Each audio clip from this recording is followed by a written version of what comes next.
হরে কৃষ্ণ। আজকে আলোচনা করছি আমলকি একাদশী ব্রতের মাহাত্ম্য কথা।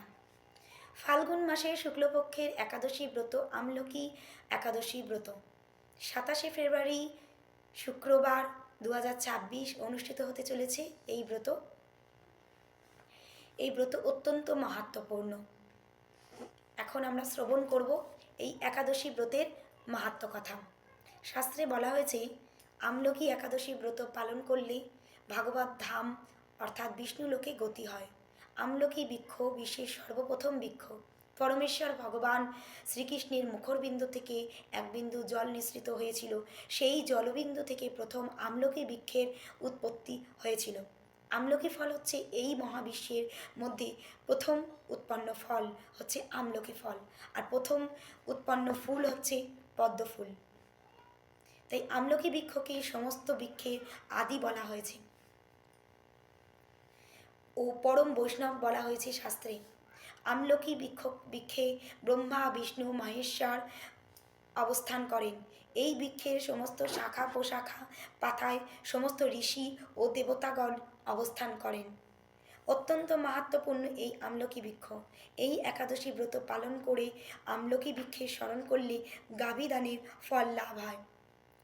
আর এই দিনে আমলকি বৃক্ষকে দর্শন করলে তার দ্বিগুণ ফল অর্থাৎ দুটি গাভীদানের ফল লাভ হয়ে থাকে। এই দিনে আমলকি ফল গ্রহণ করলে তার 3 গুণ ফল অর্থাৎ 3টি গাভীদানের ফল লাভ হয়। তাই অত্যন্ত মহিমান্বিত এই আমলকি বৃক্ষ ও আমলকি একাদশী ব্রত। তাই সকলে আমরা এই দিনে যথাযথভাবে এই একাদশী ব্রত পালন করব। সমস্ত স্থানে একই দিনে এই ব্রত 27শে ফেব্রুয়ারি শুক্রবার অনুষ্ঠিত হবে।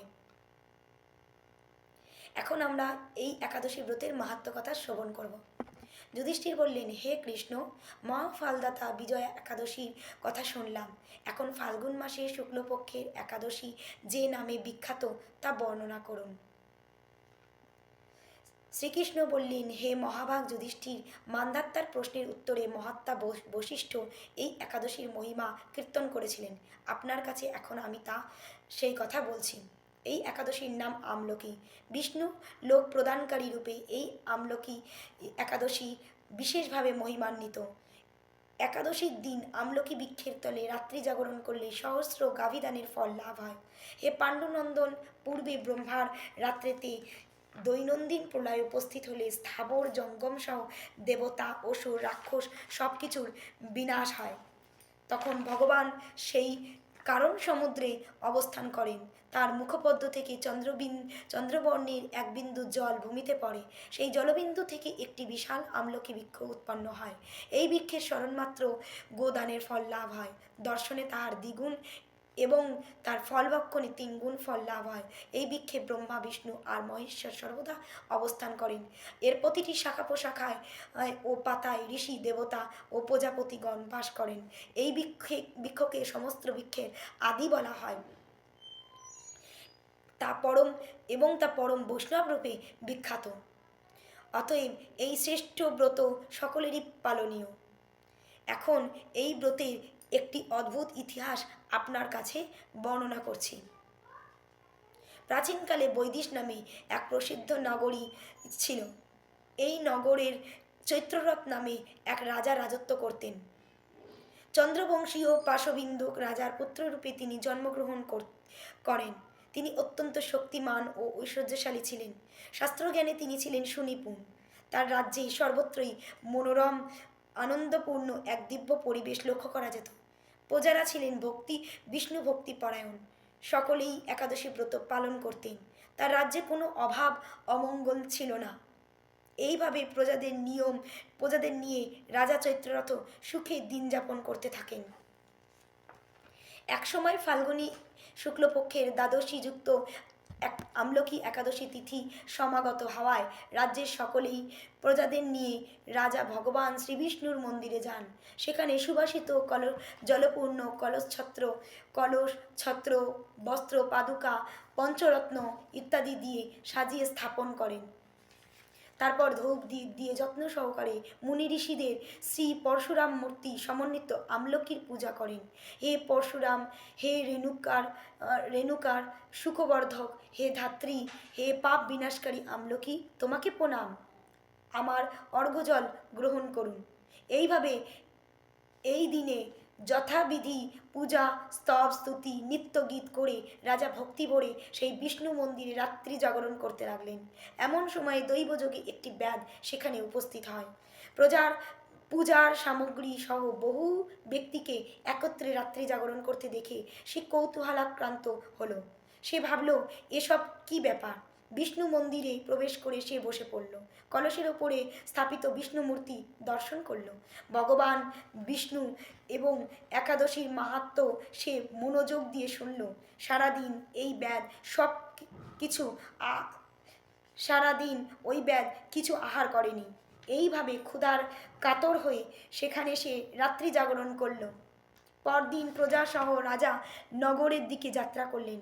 সেই ব্যাধও তার গৃহে ফিরে গেল। এরপর এক সময় ব্যাধের মৃত্যু হলো। একাদশীতে রাত্রি জাগরণ ব্রত প্রভাবে সেই ব্যাধ পরবর্তী জন্মে এক রাজ্যের অধীশ্বর রূপে নিযুক্ত হলো। জয়ন্তী নামে নগরী ছিল। সেখানে বিদুরথ নামে এক রাজা বাস করতেন। ওই ব্যাধ বিদুরথ নামে এক রাজা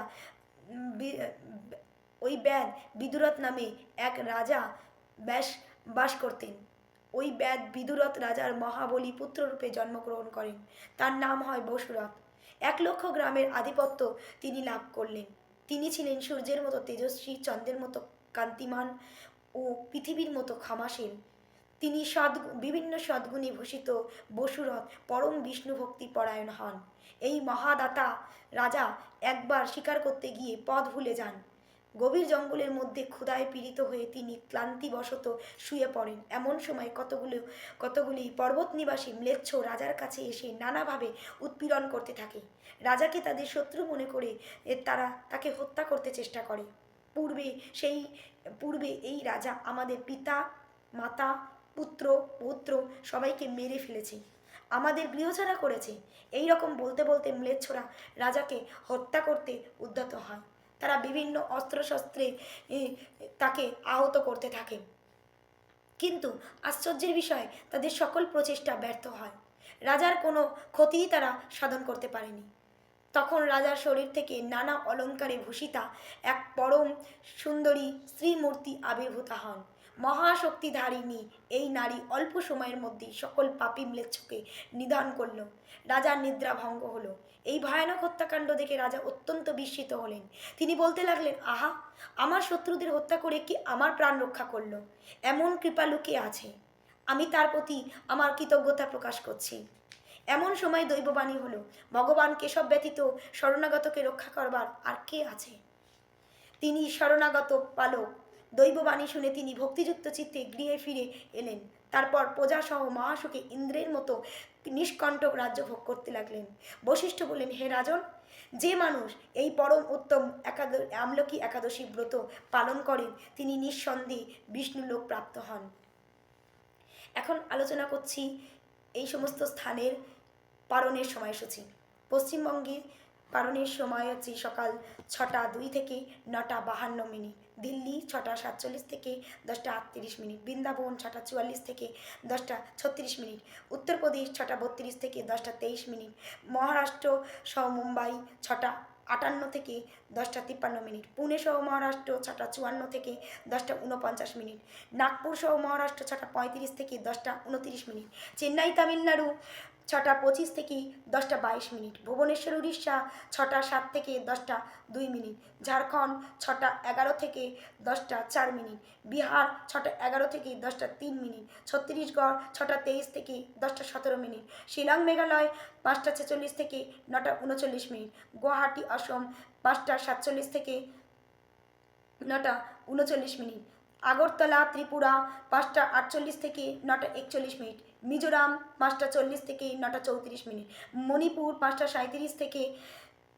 9টা 30 মিনিট, নাগাল্যান্ড 5টা 36 থেকে 9টা 28 মিনিট, অরুণাচল প্রদেশ 5টা 41 থেকে 9টা 33 মিনিট, সিকিম 6টা 1 থেকে 9টা 53 মিনিট, উত্তরাখণ্ড 6টা 40 থেকে 10টা 30 মিনিট, হিমাচল প্রদেশ 5টা 49 থেকে 9টা 10টা 39 মিনিট, পাঞ্জাব 6টা 56 থেকে 10টা 46 মিনিট, হরিয়ানা 6টা 51 থেকে 10টা 42 মিনিট, রাজস্থান 6টা 59 থেকে 10টা 51 মিনিট, গুজরাট 7টা 5 থেকে 10টা 59 মিনিট, মধ্যপ্রদেশ 6টা 38 থেকে 10টা 32 মিনিট, হায়দ্রাবাদ সহ তেলেঙ্গানা 6টা 35 থেকে 10টা 31 মিনিট, ব্যাঙ্গালোর সহ কর্ণাটক 6টা 36 থেকে 10টা 33 মিনিট, গোয়া 6টা 51 থেকে 10টা 48 মিনিট।